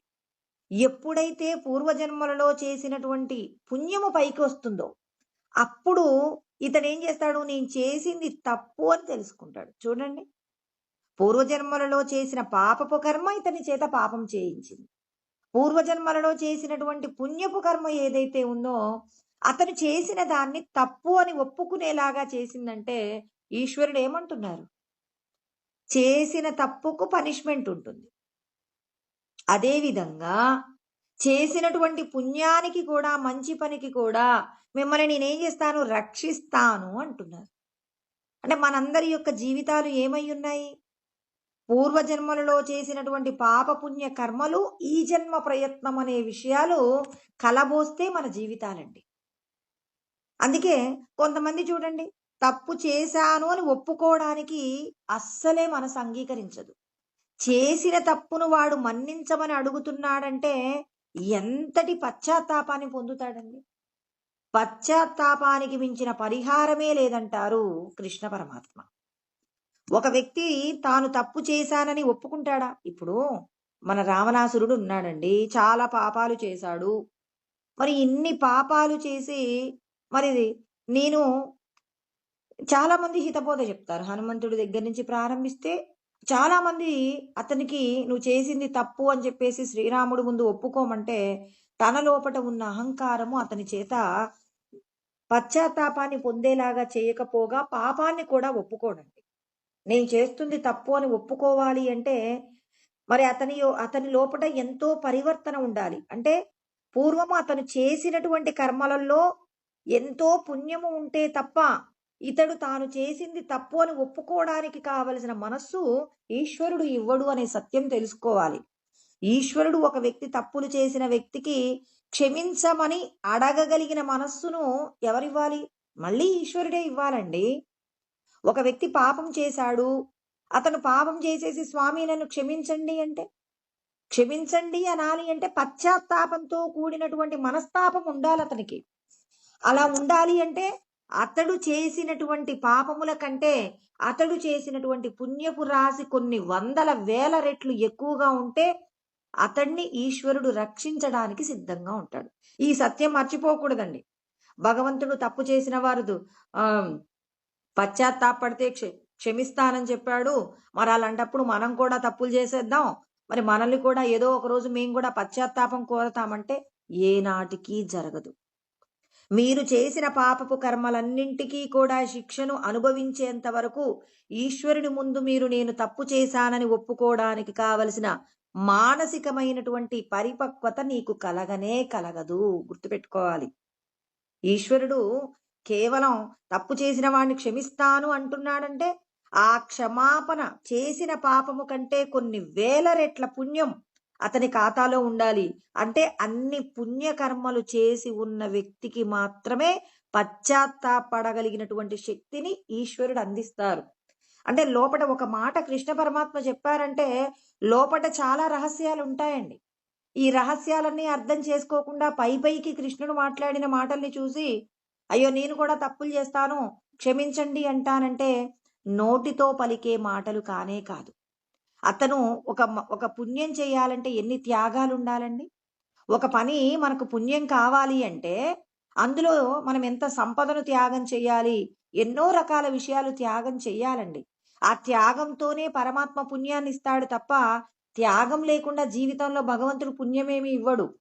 అతడు చేసిన త్యాగాలు, అతడు చేసిన పాపాల కంటే కొన్ని వేల రెట్లు అధికంగా ఉన్నప్పుడే సాధ్యమవుతుంది. ఇది గుర్తుపెట్టుకొని, తప్పు చేసిన వారికి భగవంతుడు శిక్ష వేయకుండా పశ్చాత్తాపాన్ని ఇవ్వడు. ఇది గుర్తుపెట్టుకోవాలి. అందుకే భగవంతుడు ఏమంటున్నారు, మరి ఎవరైతే ధర్మానికి హాని చేస్తారో, హాని చేసే వాళ్ళందరినీ నేను శిక్షిస్తాను. శిక్షించడానికి ఎవరినైనా పంపిస్తానంటున్నారా? నేనే వస్తానంటున్నారు. అంటే భగవంతుడు మనం చేసిన ప్రతి దానిని గమనిస్తున్నారు. మంచి చేస్తే మంచిని ఏం చేస్తాడు? పెంచే ప్రయత్నం చేస్తాడు. మనం చేసే పాపానికి శిక్ష వేయడానికి కూడా ఎవరొస్తారు? నేనే వస్తానని పరమాత్మ చెప్తున్నారండి. అభ్యుత్థానమ అధర్మస్య అంటున్నాడు. అంటే ధర్మానికి హాని జరుగుతున్నప్పుడు తనను తాను సృష్టి చేసుకుంటూ ఉన్నాడు. తనను తాను సృష్టి చేసుకొని మరి లోకాలను కాపాడే నిమిత్తంగా నేనే వస్తాను. శ్రీరామచంద్రుడి రూపంలో వచ్చారా? కృష్ణ పరమాత్మ రూపంలో వచ్చారా? ఒకనాడు వేదాలను కాపాడే ప్రయత్నంలో మరి మత్స్యావతారంలో వచ్చారా? భూమిని రక్షించడం కోసం కూర్మావతారంలో వచ్చారా? మరి అధర్మంగా ఉన్నటువంటి వాళ్ళని మరి శిక్షించడం కోసం అని చెప్పేసి నరసింహ అవతారంలో వచ్చారు. మరి అనేక రూపాలు. మరి ప్రహ్లాదుడి యొక్క మనుమడు అయినందుకు బలిచక్రవర్తిని దానం రూపంలో తాను ఎవ్వరి దగ్గర చేయి చాపనటువంటి శ్రీ మహావిష్ణువు మరి ప్రహ్లాదుడి యొక్క ధర్మ నిరతికి, అతని యొక్క భక్తికి మెచ్చి తన వంశంలో ఉన్న వారిని ఇబ్బంది పెట్టకూడదని తాను దానం తీసుకోవడం కోసం అని చెప్పేసి మరి వామనావతారంలో వచ్చి దాన రూపంలో బలిచక్రవర్తి యొక్క అహంకారాన్ని అణిచివేసి తను ఏదైతే రాజ్యం ఉంటుందో ఆ రాజ్యాన్ని తీసుకున్నాడు, కానీ ఇబ్బంది పెట్టలేదు, యుద్ధానికి వెళ్ళలేదు. అంటే భగవంతుడు ఏ విధంగా ఎప్పుడు ఎవరిని ఎలా రక్షిస్తున్నారనేది మనం ఇక్కడ అర్థం చేసుకోవాలి. వామనావతారంలో దాన రూపంలో ఒక వ్యక్తి యొక్క అహంకారాన్ని అణిచారు. అదే విధంగా నరసింహస్వామి అవతారంలో ప్రహ్లాదుని రక్షించే ప్రయత్నంలో మరి వాళ్ళ నాన్నగారి హిరణ్యకశపుణ్ణి ఏం చేశాడు? మరి ఏం చేశాడు? అక్కడ శిక్షించాడు. అంటే ఒకరిని ఎలా శిక్షించాలి, ఎవరిని రక్షించాలి అనేటటువంటి విషయంలో భగవంతుడు చేస్తున్నటువంటి నిర్ణయాధికారాన్ని మనం గమనించాలి. పరమాత్మ ఒకరిని సున్నితంగా శిక్షిస్తున్నారు, ఒకరిని కఠినాతి కఠినంగా శిక్షిస్తున్నారు. అంటే భగవంతుడు ప్రతి ఒక్కరిని గమనిస్తున్నారు. మనం చేసినటువంటి పాపములకే మనకు శిక్ష పడుతుంది. అంటే ఒకరికి క్యాన్సర్ వస్తుంది, ఒకరికి మరి ఇంకొక ప్రాబ్లం వస్తుంది. అంటే వాళ్ళు చేసిన కర్మలలో ఉన్న దోషాలే వాళ్ళ యొక్క అనారోగ్యానికి కానివ్వండి, వాళ్ళ యొక్క కష్టాలకు కానివ్వండి, వాళ్ళ యొక్క అప్రతిష్టకు కానివ్వండి, కీర్తి ప్రతిష్టలకు కానివ్వండి, ఏదైనా మనం ఏదైతే చేశామో చేసిన దానికి ప్రతిఫలంగానే ఈశ్వరుడు మనకు ఫలితాన్నిస్తున్నారు. కాబట్టి ఇక్కడ మళ్ళీ గుర్తు చేసుకోవాలి, ఎవరికైనా ఏదైనా ప్రమాదం జరిగితే ముందు భగవంతుడిని నింద చేయటం మానేయాలి. మనకు జ్ఞానం ఉంది అనటానికి గుర్తు ఏంటంటే, భగవంతుడు ఎవరికి కావాలని ప్రమాదం తీసుకురాడు, ఎవరికి అనారోగ్యాన్ని ఇవ్వడు, ఎవరికి ఒక యాక్సిడెంట్ ఇవ్వరు, ఒకరికి ఏది ఒక సమస్యను పరమాత్మ కావాలని ఇవ్వడు. మనం ఏమంటాం? భగవంతుడికి దయలేదండి, భగవంతుడు వలానా వాళ్లకు ఇలాంటి శిక్ష వేశాడండి అంటే, శిక్ష భగవంతుడు వేశాడని అంటున్నాం, కానీ మనం తప్పు చేశామని ఎందుకు అనట్లేదు? ఏం పాపం చేశాడో ఈశ్వరుడు ఇంత శిక్ష వేశారు అని చెప్పి, వీలైతే మీరు నిజంగా ఒక వ్యక్తి కష్టపడుతుంటే చూడలేకపోతే మీ వంతుగా మనం ఏం చేయాలి? ఎవరైనా ప్రార్థన చేయాలి, ఈశ్వరా అతను ఏదో తప్పు చేసి ఉంటాడు, దయచేసి అతన్ని క్షమించండి అని క్షమాపణ అడగండి. చూడండి, ఇక్కడ ఒక వ్యక్తికి నిజంగా మనం చేసే మేలేంటి అంటే, ఆ వ్యక్తి చేసిన తప్పుకు మనం ఏమడుగుతున్నాం? క్షమాపణ అడగాలి. స్వామి అతడు ఏదో తప్పు చేసి ఉంటాడు, తెలుసో తెలియకో, దేహమే నేను అనే అజ్ఞానం ఉన్నప్పుడు తప్పులు చేస్తామండి, పెద్ద మనసుతో మీరే క్షమించండి అని భగవంతుణ్ణి దయ అడుగుతున్నాం. ఇక్కడ ఆ వ్యక్తి తరపున చేసిన తప్పుకు మనం క్షమాపణ కూడా కోరుతున్నాం. ఇలాంటి విషయాలే మనం నేర్చుకోవాల్సి ఉంటుంది. వింటున్నాం, రోజు వింటున్నాం, విన్నప్పటికీ కూడా మాయ మనల్ని ఎప్పటికప్పుడు ఏం చేస్తుంది? మాయ చేస్తుంది. కాబట్టి మరుపు రూపంలో మనందరినీ కూడా ఏమారుస్తుంది కాబట్టి మళ్ళీ మళ్ళీ వినాలి. ఒక వ్యక్తికి ఏదైనా ఇబ్బంది, అది మన కుటుంబ సభ్యులు కావచ్చు, లేకపోతే ఎవరైనప్పటికీ మీ కళ్ళ ముందు వేరొకరు బాధపడుతూ ఉంటే, ఆ వ్యక్తికి మనం ఏదైనా ఉపకారం చెయ్యాలి అంటే, ఆ వ్యక్తి తరపున మనం భగవంతుణ్ణి క్షమాపణ కోరి, భగవంతుడి యొక్క ఆశీర్వాదాన్ని ఆ వ్యక్తి మీద ప్రసరింప చేయమని మనం కోరుకోవడం జరగాలి. అంటే జ్ఞానం నీకుంటే నువ్వు చెయ్యాల్సింది ఇది. అంతేకాని నలుగురు భగవంతుణ్ణి తిడుతున్నారని మనం కూడా భగవంతుణ్ణి తిట్టేశామనుకోండి, అప్పుడు నీకు జ్ఞానం ఉండటం వల్ల ప్రయోజనం లేదు. నువ్వు ఇతర వ్యక్తులకి, అంటే కష్టంలో ఉన్న వ్యక్తికి నిజంగా నువ్వు సహాయం చెయ్యట్లేదు. కష్టంలో ఉన్న వ్యక్తికి నిజంగా నువ్వు సహాయం చేయడం అంటే, స్వామి చేసిన తప్పుకు క్షమించండి, మీ యొక్క దయను అతని మీద ప్రసరింప చేయండి అనే పదాన్ని మనం ఎప్పుడు గుర్తుపెట్టుకోవాలి. పరమాత్మ అంటున్నారు, ఎవరైతే ఇలా చేస్తారో అది వారి యొక్క శ్రేయస్సు. నిజంగా మీరు ఎవరో ఒక వ్యక్తి యొక్క పాపానికి క్షమాపణ అడుగుతుంటే అది మీ యొక్క ఖాతాలో మీ శ్రేయస్సుగా పడుతుంది. చూడండి, ఎవరికో ఒక వ్యక్తికి ఉపకారం చేసినట్టుగా కనపడుతున్నాం కానీ ఆ ఉపకారం ఎవరికి శ్రేయస్సునిస్తుందట? మనకే శ్రేయస్సునిస్తుంది. ఆ ఆ పండిట్ రవిశంకర్ గారి గురించి అందరికీ చాలా వరకు తెలిసి ఉంటుందండి. ఆయన ఒక మాట చెప్పారు, ఒక వ్యక్తికి అశౌచం అనేది ఎప్పుడు వస్తుంది? మనం ఏమనుకుంటామంటే, ఎవరైనా ఒక వ్యక్తి మరణించారనుకోండి, ఆ వ్యక్తికి సంబంధించిన బంధువులందరికీ కూడా అశౌచం వచ్చింది అని చెప్పేసి అంటారండి. మరి నిజంగా అశౌచం అంటే ఏంటి? అంటే వాళ్ళ యొక్క రక్త సంబంధీకులందరూ కూడా ఏమవుతారు? ఏమంటారు? మైల, అంటు అని చెప్పేసి అంటారు కదా! మరి వాళ్ళందరికీ కూడా అంటు ఉంటుంది అంటే ఏంటి అసలు? పారమార్థికమైనటువంటి సత్యం ఏమై ఉంటుందసలు? భగవంతుడు ఎందుకు ఈ అంటు అనే విషయాన్ని చెప్తుంటారు? అంటే ఎందుకు అంటే, రవిశంకర్ గారు చెప్పారనమాట. అద్భుతమైన మాట చెప్పారండి. ఏమన్నారు అంటే, జ్ఞానులకు అశౌచం ఉండదు, అజ్ఞానులకు మాత్రమే అశౌచం ఉంటుంది. ఎందుకుంటుంది? మరి రమణ మహర్షి వాళ్ళ అమ్మగారు పరం చెందినప్పుడు అశౌచం లేదన్నారు. మరి మనకెందుకు అశౌచం ఉంటుంది? వాళ్ళ అమ్మగారు మరణించారు, మరి మనవాళ్ళు కూడా మరణిస్తారు. కానీ ఆయన బాధపడలేదు, మనం ఎందుకు బాధపడ్డాం? ఇక్కడ రవిశంకర్ గారు చాలా చక్కగా చెప్పారండి.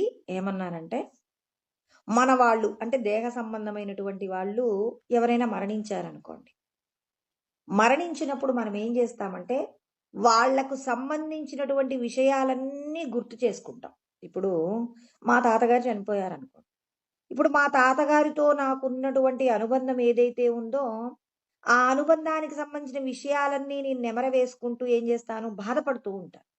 ఎన్ని రోజులు బాధపడతామంటే, సుమారు అందరూ చెప్పదగింది ఏంటంటే, వాళ్ళ యొక్క చివరి రోజు 10వ రోజు అంత్యక్రియలు ఏమంటారు? 10వ రోజు కర్మ, దశదిన కర్మ చేసేంత వరకు కూడా బాధపడుతూ ఉంటామని. అంటే వాళ్లకు సంబంధించిన విషయాలను నెమర వేసుకుంటూ ఎవరికి దూరమయ్యాం మనం? లోపట ఉన్నటువంటి ఆత్మస్వరూపానికి దూరమయ్యాం. అంటే భగవంతుడికి దూరమయ్యాము అంటే మనకు నిజంగా అశౌచం వచ్చింది. ఎప్పుడైతే మళ్ళీ 10వ రోజు దశదిన కర్మ అయిపోతుందో, అయిపోయిన తర్వాత గీతాసారం యందు చెప్పబడిన విషయాలను మనం పెద్దల ద్వారా వింటాం. పుట్టిన వారికి మళ్ళీ ఏమంటారు? మరణం ఉంటుంది, మరణం ఉన్న వారికి మరలా జన్మం ఉంటుంది. మళ్ళీ మీ తాతగారు ఏదో ఒక రోజు మళ్ళీ పుడతారు, ఏం పర్వాలేదు అని చెప్పేసి అందరూ కూడా, మరి ఈశ్వరుడు భగవద్గీతలో చెప్పబడిన జ్ఞానాన్ని అక్కడికొచ్చిన వాళ్ళందరూ కూడా చెప్పినప్పుడు మనం ఏం చేస్తామంటే, నెమ్మది నెమ్మదిగా మనం ఎవరైతే మరణించారన్నారో మరణించిన వారికి సంబంధించిన విషయాల నుండి నెమ్మది నెమ్మదిగా బయటపడుతున్నామంటే మళ్ళీ మన యొక్క స్వస్వరూపానికి మనం వస్తున్నామని. అంటే దేహ సంబంధమైనటువంటి వియోగము ఏదైతే ఉందో ఆ వియోగంతో మనం బాధపడుతూ ఉన్నప్పుడు నిజంగా నీ స్వరూపం ఏంటంటే ఆత్మస్వరూపం. మరి ఆత్మకు దుఃఖం ఉంటుందా? ఉండదు. మరి ఆత్మకు దుఃఖం ఉండదు కాబట్టి నీకు అశౌచం వచ్చింది అంటారు. రమణులు వాళ్ళ అమ్మగారికి ఏం చేశారు? తన యొక్క మరి చేసిన ఎన్నో జన్మలు ఎత్తవలసినటువంటి మరి ఆమెకు ఏం చేశారు అంటే, సూక్ష్మ శరీరము ద్వారా తల్లిగారిని ఏం చేశారు? మరి ఎన్నో జన్మలలో అనుభవించవలసిన పాపపు కర్మనంతా కూడా ఒక 24 గంటల్లో ఆ పాపకర్మనంతా కూడా అనుభవింపచేశారనమాట.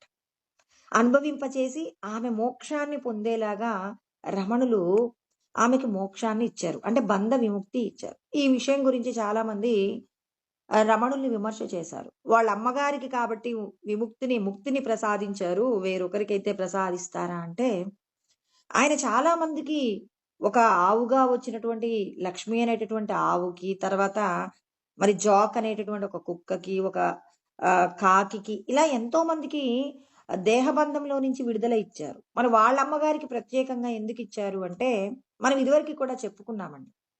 ఏంటంటే రమణుల వాళ్ళ యొక్క అమ్మగారు చివరి వయసులో అంటే చాలా వృద్ధాప్యం వచ్చినటువంటి సమయంలో వాళ్ళ కూతురు వచ్చి, అమ్మ ఈ వయసులో అన్నయ్య దగ్గర ఎందుకు, నా దగ్గరికి రామ్మా, ఇక్కడైతే సౌకర్యాలు సరిగా లేవు, మరి నా దగ్గరికి వస్తే నేను చాలా చక్కగా చూసుకుంటానమ్మా అంటే, నువ్వు నీ దగ్గరికి వస్తే కాస్త చక్కగా నువ్వు నన్ను కాలు కింద పెట్టకుండా చక్కగా చూసుకుంటావు, అంటే ఈ దేహం ఉన్నన్ని రోజులు నువ్వు చూసుకుంటావు, కానీ దేహాంతర ప్రాప్తి అంటే దేహాన్ని విడిచిపెట్టిన తర్వాత కూడా నాకు ముక్తి దొరకాలి అంటే అది నా కొడుకైనటువంటి రమణుల వలనే అవుతుంది తప్ప వేరొకరి వల్ల కాదు. అందుకే నేను కష్టమైనా నష్టమైనా నా కొడుకు దగ్గరే ఉంటాను. నేను మరణిస్తే అంటే ఈ దేహాన్ని విడిచిపెడితే నా కొడుకు నా యొక్క శరీరాన్ని 2 చేతులతో ఎత్తి మరి నా యొక్క మరి ఏవైతే అంతిమ క్రియలు ఉంటాయో అవన్నీ కూడా చేస్తాను. అంటే నన్ను బంధ విముక్తురాలుని చేస్తాడు అని చెప్పేసి తల్లి యొక్క నమ్మకానికి రమణులు ముక్తిని ప్రసాదించారే కానీ తనకు జన్మనిచ్చిందనేటటువంటి ఒక్క మాట కోసం అని చెప్పేసి రమణులు ఆమెకి ముక్తిని ప్రసాదించలేదు. అంటే ఎవరి యొక్క నమ్మకమైతే మనం ఏదైనా ఎవరి నుంచైనా ఏదైనా తీసుకుంటే వాళ్ళ మీద మనకున్న నమ్మకాన్ని బట్టే మనకు ఆ వస్తువుని పొందడమా పొందకపోవడమా అనేది జరుగుతుంది. అందుకే ఇక్కడ రమణుల యొక్క తల్లిగారికి ఉన్నటువంటి నమ్మకాన్ని రమణులు ఏం చేశారు, ఆ నమ్మకానికి మరి ఆయన ఏదైతే చేయగలరు, ముక్తిని ప్రసాదించగలిగిన శక్తి రమణులకు ఉంది కాబట్టి వాళ్ళ అమ్మగారికి ముక్తిని ప్రసాదించారనమాట. అందుకే ఇక్కడ రవిశంకర్ గారు, పండిట్ రవిశంకర్ గారు చెప్పారు, మనందరికీ అశౌచం ఎలా ఉంటుంది అంటే మనము ఆత్మ నుంచి విడిపడుతున్నప్పుడే మనకు అశౌచం వస్తుందే తప్ప మరి ఆత్మకు దగ్గరగా ఉండి మరి ఉన్నవారికి అశౌచం అనేది ఉండదు. దేహ సంబంధమైనటువంటి విషయాలలో ఒక రైతు అండి, ఒక రైతు వాళ్ళ కొడుకు ముందు రోజు చనిపోయారట. చనిపోతే ఆ రైతు ఏడవలేదట. పొద్దున్నే లేచి 2 ఎద్దుల్ని తీసుకొని నాగలి తీసుకొని పొలానికి వెళ్తూ ఉన్నాడట. భార్యకు చాలా కోపం వచ్చింది.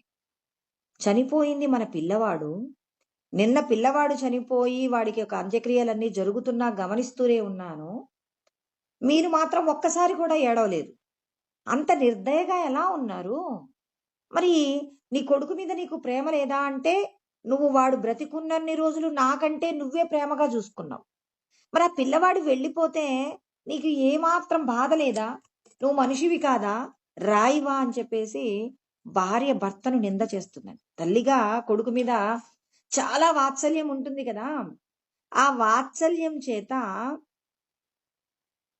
ఆ పిల్లవాడి చావుని తట్టుకోలేక ఏడుస్తుందండి. అప్పుడు ఆ రైతు అన్నాడట, నిన్న ఈ పిల్లవాడు చనిపోయాడను ఏడవమంటున్నావు, రాత్రి నేను కలలో నేను రాజుగారిని, నాకు 10 మంది పిల్లలు ఉన్నారు, నా 10 మంది పిల్లలు కూడా చనిపోయారు, అక్కడ రాత్రి 10 మంది పిల్లలు చనిపోయారని ఏడవాలా, నిన్న ఒక పిల్లవాడు చనిపోయాడని చెప్పేసి ఏడవాలా అన్నాడట. అంటే ఆత్మజ్ఞానముతో అనుభవంలో ఉండడం అంటే ఇదేనండి. అంటే నిన్న జరిగిపోయిన విషయాన్ని కలగానే చూశాడు, రాత్రి కలలో సంభవించిన విషయాన్ని కూడా, అంటే ఇక్కడ ఆయన ఏం చేస్తున్నాడు, కలలో జరిగిన విషయం బయటికి కళ్ళు తెరవగానే ఏమవుతుంది, ఇదంతా మిథ్య అని తెలుస్తుంది. అదే విధంగా ఒక క్షణం కంటే ముందు జరిగిందంతా కూడా స్వప్నమే అని ఎవరు గాంచగలుగుతారు అంటే ఆత్మజ్ఞానానుభూతి పొందిన వాళ్ళు మాత్రమే అది కలగా చూడగలుగుతారు. ఇహంలో మనం ఉన్నాం కాబట్టి దేహ సంబంధమైన విషయాలు మనకు వాస్తవమైనవి అని కనిపిస్తాయి కాబట్టి అక్కడ భార్యకు ఏం కలిగింది అంటే ఆ భార్యకేమో ఆత్మజ్ఞానానుభూతి కలగలేదు, అతడికి కలిగింది కాబట్టి అన్నింటినీ స్వప్నంలాగా చూశాడు. కానీ ఆమె మాత్రం చూడలేకపోతుంది. అంటే ఎప్పుడైతే దేహ సంబంధమైన విషయాల కోసం దుఃఖిస్తుంటామో అప్పుడు మనకు అశౌచం వచ్చేస్తుందట. మనమేం చేస్తున్నాం? ఈ శరీరానికి సంబంధించిన ఏదో ఎందుకు అశౌచం వస్తుందనే సత్యం కూడా తెలుసుకోకుండా ఎవరో చనిపోతే, అయ్యో మాకు అశౌచం వచ్చిందని ఎక్కడో అమెరికాలో ఉన్నాయన ఆ 10 రోజులు దేవాలయానికి వెళ్లకుండా ఏదో చేస్తుంటారు. కానీ ఎప్పుడైతే మనం ఒక వ్యక్తి వలన మనం బాధపడటం లేదో అప్పుడు అశౌచము ఉండదనే సత్యం మరి ఇక్కడ పండిట్ రవిశంకర్ గారు చెప్పారనమాట. అంటే భగవంతుడు చెప్తున్నారు, దేహ సంబంధమైన విషయాలన్నీ నావి అనుకుంటున్నంత కాలం ఈ దేహ సంబంధమైనటువంటి ఈ శౌచాలు అశౌచాలన్నీ కూడా ఉంటాయి. ఎప్పుడైతే నేను ఈ దేహం కాదు, ఈ దేహంలో ఉన్న సచ్చిదానంద స్వరూపమే అని ఎప్పుడూ సచ్చిదానందంగా ఉండడానికి, ఎప్పుడూ పరులకు ఉపకారం జరిగే నిమిత్తంగా కర్మ చేస్తున్నటువంటి వారు ఆత్మానుభూతిని పొందుతారు ఖచ్చితంగా. వారు ఏ విషయానికి కూడా దుఃఖాన్ని పొందరు అనేటటువంటి సత్యం కూడా ప్రతి ఒక్కరూ కూడా అర్థం చేసుకోవాలి అని చెప్పేసి మరి ఇక్కడ మనకు చెప్పబడినటువంటి సత్యం అన్నమాట. అంటే మన యొక్క శ్రేయస్సు ఏమిటి? దేహ సంబంధమైన విషయాల కోసం దుఃఖపడుతున్నంత కాలం మనం భగవంతుడికి దూరం అవుతాం. ఎప్పుడైతే వేరొకరి యొక్క దుఃఖాన్ని కూడా మన దుఃఖంగా స్వీకరించి పరమాత్మకు మనం ఏం చేస్తున్నాం? క్షమాపణ కోరుతున్నాం. వారి కోసం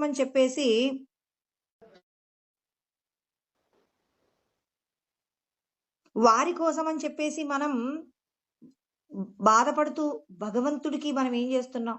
మీరు అనుగ్రహించండి అని పరమాత్మకు మనం మన యొక్క నివేదనను కనుక తెలియజేస్తే అప్పుడు అదేమవుతుంది అంటే అది మన శ్రేయస్సు అవుతుంది. వేరొకరి యొక్క కష్టానికి మీరు స్పందించి భగవంతుడికి క్షమాపణ కోరుతూ భగవంతుడి యొక్క దయను మనం అడిగితే అది మన యొక్క శ్రేయస్సులోకి వెళ్ళిపోతుంది. అందుకే ఈశ్వరుడు అంటున్నారు, తప్పు చెయ్యకండి మొదటి మాట.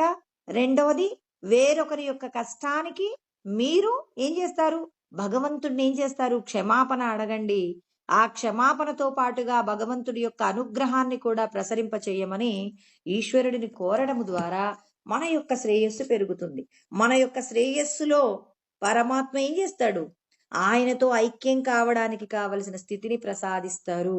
అందుకే ఆయన అంటున్నారు, పరిత్రాణాయ సాధూనాం వినాశాయ చ దుష్కృతాం ధర్మ సంస్థాపనార్థాయ సంభవామి యుగే యుగే. ప్రతి యుగమునందు నేను జన్మిస్తానంటున్నారు పరమాత్మ. ఎప్పుడెప్పుడట? ఆయన చెప్పాడు, అధర్మానికి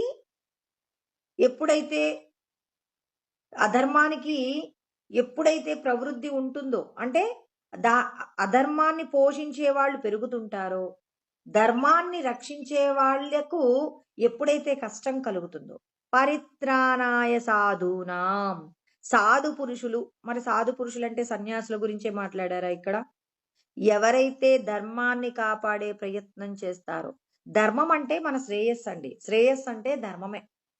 అందుకే ధర్మక్షేత్రే కురుక్షేత్రే అంటారు. అంటే మన శరీరము చేత ధర్మమే చెయ్యాలి, అదే నీ యొక్క శ్రేయస్సు అని కృష్ణ పరమాత్మ మొదటి శ్లోకంలోనే వివరణ చేశారు.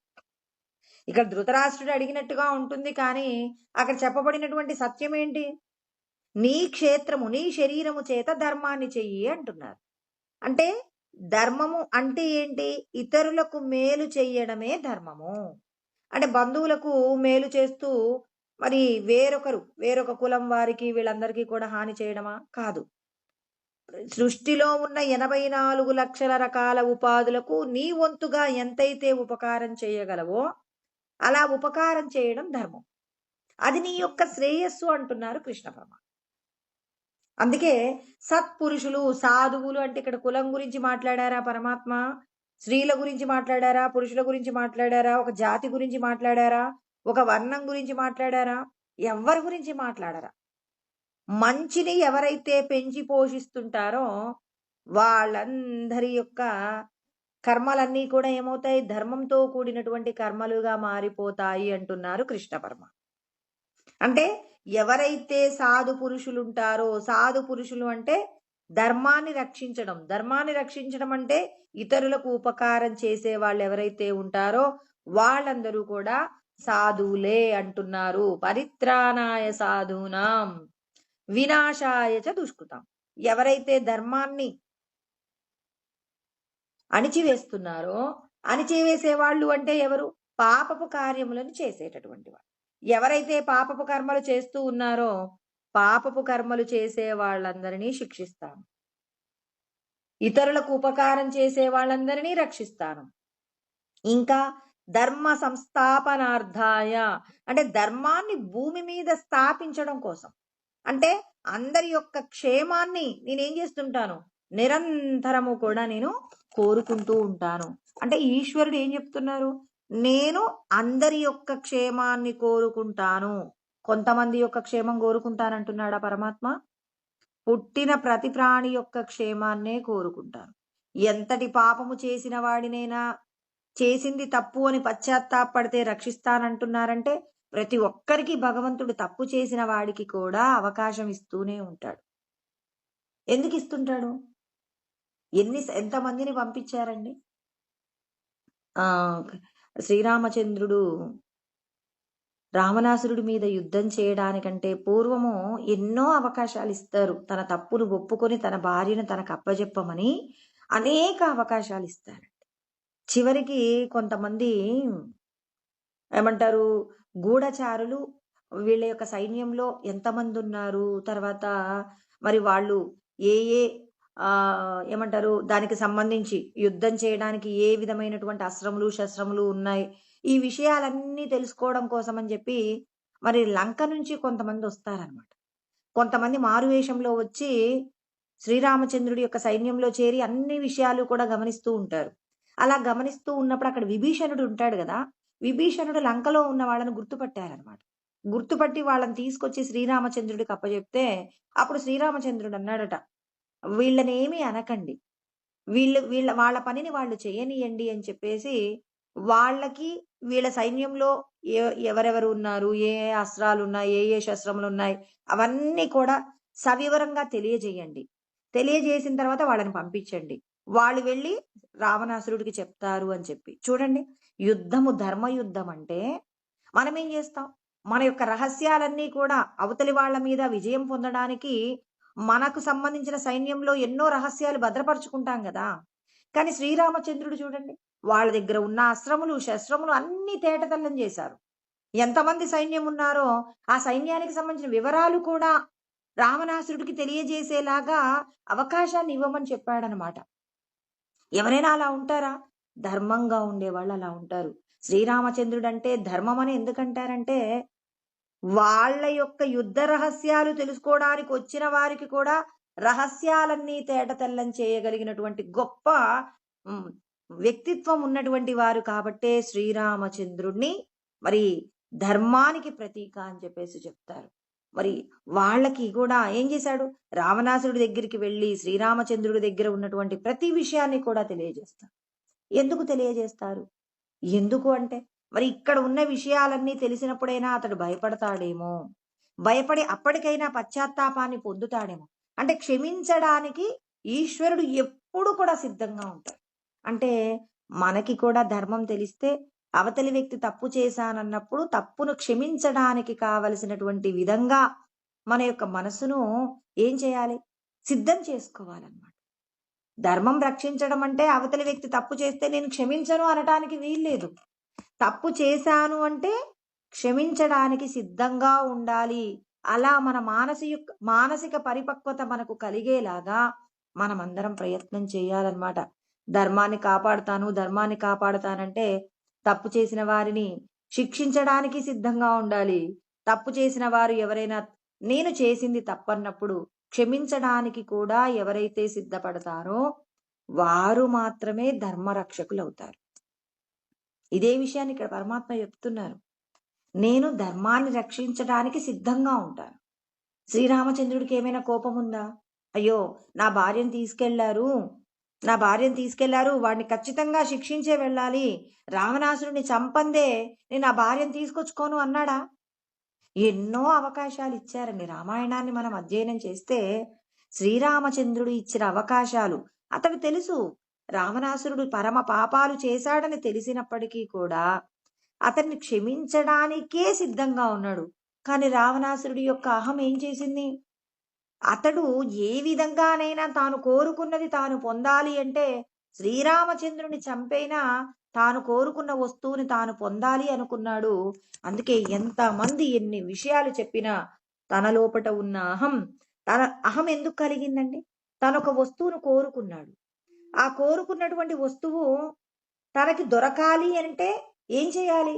ఎంతమందిని తాను బలిపెట్టినా పర్వాలేదు, తాననుకున్నటువంటి దాన్ని అనుభవించి తీరాలి అనుకున్నాడు. అందుకే నిద్రపోతున్నటువంటి కుంభకర్ణుణ్ణి నిద్రలేపాడు. తన కొడుకులను కూడా ఏం చేశాడు? యుద్ధంలో పణంగా పెట్టాడు. తన సైన్యాన్ని, లంకలో ఉన్న ప్రతి ఒక్కరిని కూడా పణంగా పెట్టి తన కోరికను తీర్చుకునే ప్రయత్నంగా ఇంతమంది నాశనానికి రావణాసురుడు కారణమయ్యాడు. మరి శ్రీరామచంద్రుడి యొక్క వ్యక్తిత్వాన్ని పరిశీలన చేస్తే ఆయన చూడండి, ఎన్ని అవకాశాలు ఇచ్చైనా దుర్మార్గుణ్ణి రక్షించేటటువంటి ప్రయత్నం చేశారు. అంటే ధర్మం అంటే ఇది. మనకి కోపం వస్తే మనకి ఇష్టం లేని వాళ్ళు ఎప్పుడెప్పుడు ఏడుస్తారా అని ఎదురు చూస్తాం కదండి. మరి రావణాసురుడి కోసం శ్రీరామచంద్రుడు అలా ఎదురు చూశాడా? మనకి మరి శ్రీరామచంద్రుడికి మధ్యలో ఎంతటి వ్యక్తిత్వంలో ఎంతటి భేదం ఉందండి. మరి రాముడికున్నన్ని లక్షణాలు మనకు కలిగితే కదా మనకు బంధ విముక్తి కలిగేది. మరి బంధ విముక్తి కావాలి అంటే అందరూ కోరుకుంటారు, అయ్యో నాకు ఇంకో శరీరం వద్దండి, ఇంకో శరీరం వద్దండి అని మాటలలో అంటారు. కానీ మరి చేతలలో మరి రాముడు ఎలా ప్రవర్తించాడు? రాముడి యొక్క ప్రవర్తన మనలో కలుగుతుందా? కనీసం అందులో కనీసం ఒక 10వ వంతైనా, కనీసం ఎక్కడో ఒక 0.001 1% మనకేమన్నా కలుగుతుందేమో విచారణ చేసుకుందాం. ఆయన ఏమంటున్నాడు? మీరెవరికో వెళ్ళి ఏదో చెయ్యక్కర్లా, మనల్ని ఇబ్బంది పెట్టిన వారిని కూడా క్షమించగలిగిన మనస్థితి మనకు తయారైందా లేదా? మన మనసును దిద్దుకోవడానికి ప్రయత్నం చేయాలి. శాస్త్రం నాకు తెలుసు అంటే వేరొకరి యొక్క తప్పిదములను ఏం చేయాలి? ఆ తప్పులన్నింటినీ క్షమించడానికి కావలసిన మానసికమైన పరిపక్వత కలిగేలాగా మనం ఏం చేయాలి? భగవంతుణ్ణి ప్రార్థించాలి. వేరొకరికి అన్యాయం జరగాలి అని కోరుకోవడం కంటే భగవంతుడా ఎవరైనా తప్పు చేస్తే క్షమించగలిగిన మనస్థితిని నాకు ప్రసాదించండి, మనలో ఉన్న దుష్టత్వాన్ని పోగొట్టమని పరమాత్మను వేడుకున్నామనుకోండి, అప్పుడు మనకి ప్రమాదం రాదు కదా.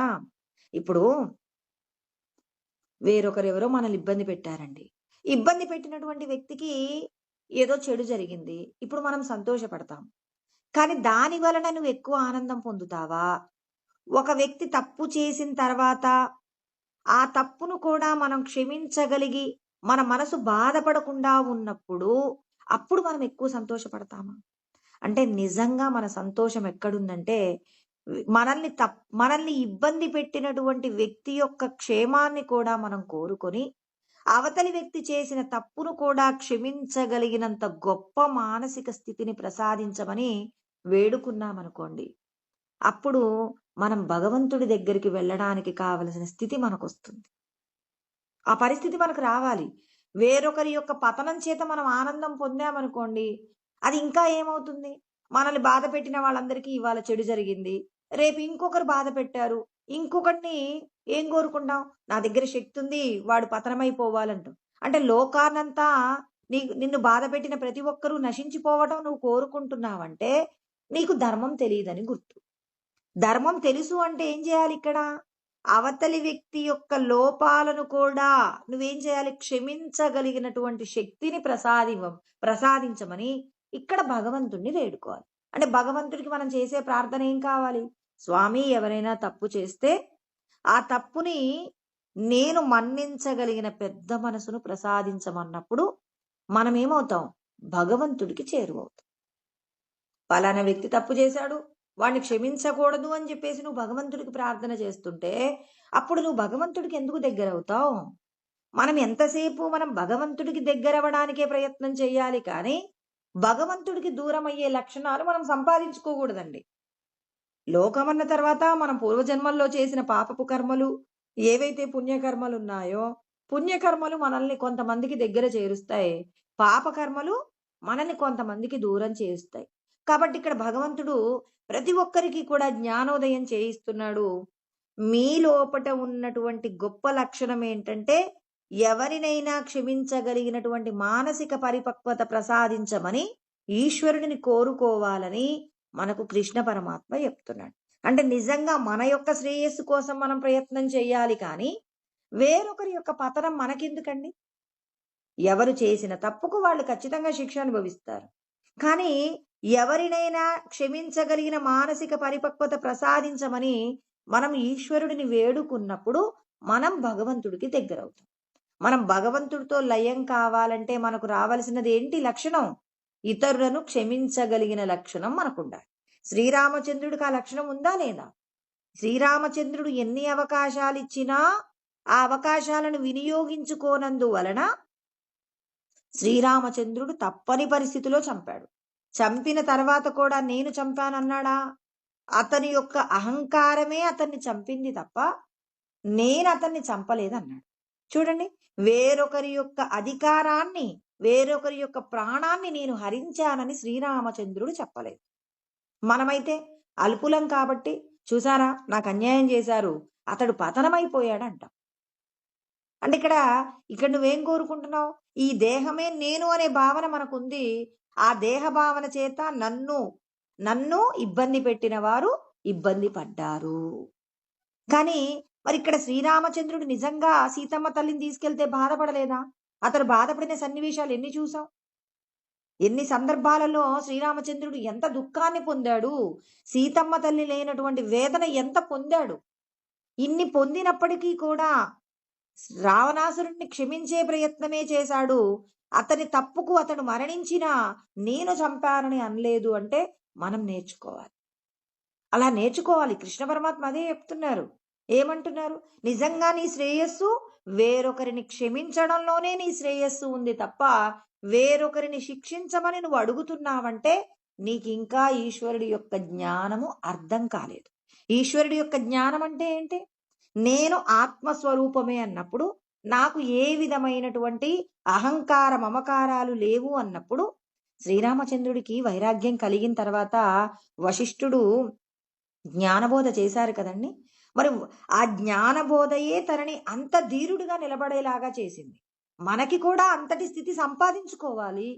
మనిషిగా మనం డబ్బు సంపాదించుకుంటాం, శత్రువుల్ని సంపాదించుకుంటాం, బంధువుల్ని సంపాదించుకుంటాం.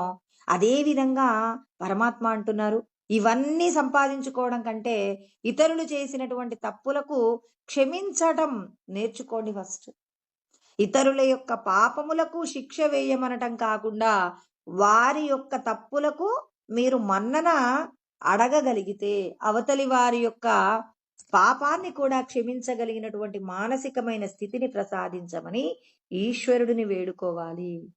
ఈశ్వరుడు మనకి ఇక్కడ చెప్తున్నారు, నేను అధర్మపరులందరినీ కూడా శిక్షిస్తానంటున్నాను. మరి మనం కూడా అధర్మపరులమే అవుతాం కదండి. నన్ను పలానా వాడు ఇబ్బంది పెట్టాడు, పలానా వాడు నశించిపోవాలి అంటే నువ్వు వేరొకరి యొక్క పతనం కోరుకుంటున్నావంటే నువ్వు భగవంతుడు శిక్షించడానికి అర్హత ఉన్నట్టా లేనట్టా? ఖచ్చితంగా ఉన్నట్టు. వేరొకరి యొక్క తప్పును కూడా సరిచేయమని పరమాత్మను వేడుకున్నవారు మాత్రమే ధర్మపరులు. అందుకే శ్రీరామచంద్రుడు ఎన్ని విషయాలలో శ్రీరామచంద్రుడు రావణాసురుడికి అవకాశం ఇచ్చారండి.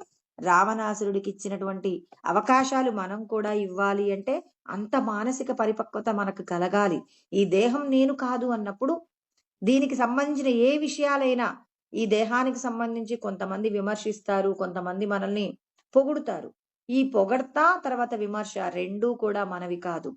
ఇవన్నీ కూడా ఎవరివి అంటే ఈ దేహానికి పూర్వజన్మల్లో మనం చేసిన కర్మల నిమిత్తంగా ఈ దేహానికి సంబంధించి మరి ఎన్నో రకాలైనటువంటి సుఖ దుఃఖములు రెండూ కలుగుతాయి. కాబట్టి ఇవన్నీ నేను కాదు, నేనెవరు? సచ్చిదానంద స్వరూపమైనప్పుడు నేనెవరినైనా క్షమించగలిగిన స్థితి నాకు కలగాలి అని చెప్పి భగవంతుణ్ణి ప్రార్థన చేయాలి. ఈరోజు మనం తెలుసుకున్న శ్లోకాలలో మనం తెలుసుకునేది ఏంటంటే, స్వామి నా యొక్క నిజమైన శ్రేయస్సు ఏమిటి అంటే ఇతరుల యొక్క తప్పులను క్షమించగలిగినటువంటి మనస్థితిని నాకు ప్రసాదించండి అని భగవంతుణ్ణి ఎవరైతే వేడుకుంటారో అది వాళ్ళ యొక్క శ్రేయస్సు అవుతుంది. పరమాత్మ శిక్షించడం కోసం ఎత్తినటువంటి అవతారాలలో భగవంతుడి యొక్క ఆగ్రహానికి మనం ఆయన ఖాతాలో లేకుండా వెళ్ళిపోతాం. భగవంతుడు చెప్తున్నారు, రక్షిస్తానంటున్నారు, శిక్షిస్తానంటున్నారు. రక్షకులలో మనం ఉన్నామా, శిక్షకులలో మనం ఉన్నామా? ఏ స్థితిలో ఉన్నాం? వేరొకరి యొక్క పాపాన్ని ఎత్తి చూపిన వాడిని కూడా భగవంతుడు శిక్షిస్తాడు. వేరొకరి యొక్క పాపాన్ని కూడా మన్నించమని వేడుకున్న వాళ్ళలో మనం ఉండే విధంగా భగవంతునికి ప్రార్థన చేయాలి. కాబట్టి భగవంతుడు అంటున్నారు, నేనొస్తాను, నేను రక్షిస్తాను, పాపము చెయ్యకండి, పాపము చేసిన వారిని కూడా మరి క్షమించమని అడగగలిగినటువంటి విధంగా మీ యొక్క స్వస్వరూపాన్ని తెలుసుకున్నప్పుడు, మీ స్వస్వరూపానుభూతి పొందేంత వరకు కూడా మీరు ఇతరుల యొక్క తప్పులను మన్నించమని అడుగుతూ మీ యొక్క సచ్చిదానంద స్వరూపాన్ని అనుభూతి పొందేలాగా ప్రతి ఒక్కరూ ప్రయత్నం చేయండి భగవంతుడు మనందరికీ జాగ్రత్తలు చెప్తున్నారు. రక్షిస్తానంటున్నారు, శిక్షిస్తానంటున్నారు. రక్షకులలో మీరుంటారా, శిక్షకులలో మీరుంటారా? మరి భగవంతుడు నిర్ణయించుకోమని చెప్తున్నారు. అలా భగవంతుడు అంటున్నారు, నేను చెప్పిన విధంగా గనక కర్మ చేస్తే మరి వాళ్లకు మళ్ళీ పుట్టవలసిన అవసరం కూడా లేదు అంటున్నారు. మరి ఆ శ్లోకాన్ని తర్వాత రేపు మనం చెప్పుకుందామండి. అంటే భగవంతుడు ఎవరైతే నేను చెప్పిన ధర్మాన్ని పాటిస్తారో వాళ్ళందరికీ కూడా పునర్జన్మ లేకుండా పోతుంది. మీరు జీవన్ముక్తులవుతారు, ఆరూఢ స్థితిని పొందుతారు, సచ్చిదానందాన్ని పొందుతారు అని చెప్పేసి కృష్ణ పరమాత్మ చెప్పినటువంటి శ్లోకం 4వ అధ్యాయం 9వ శ్లోకం అండి. ఆ శ్లోకాన్ని రేపు తెలుసుకుందాం. ఓం సహనావతు సహనౌ భునక్తు సహ వీర్యం కరవావహై తేజస్వినావధీతమస్తు మా విద్విషావహై. ఓం శాంతి శాంతి శాంతి. ఓం ఆప్యాయంతు మమాంగాని వాక్ ప్రాణచక్షుః శ్రోత్రమతో బలమింద్రియాణి చ సర్వాణి సర్వం బ్రహ్మోపనిషదం మా అహం బ్రహ్మ నిరాకుర్యామ్ మా బ్రహ్మ నిరాకరణోద నిరాకరణమస్త్వ నిరాకరణం మే అస్తు తదాత్మని నిరతేయా ఉపనిషత్సు ధర్మాస్తే మయి సంతు తే మయి సంతు. ఓం శాంతి శాంతి శాంతి. హరి ఓం. స్వస్తి.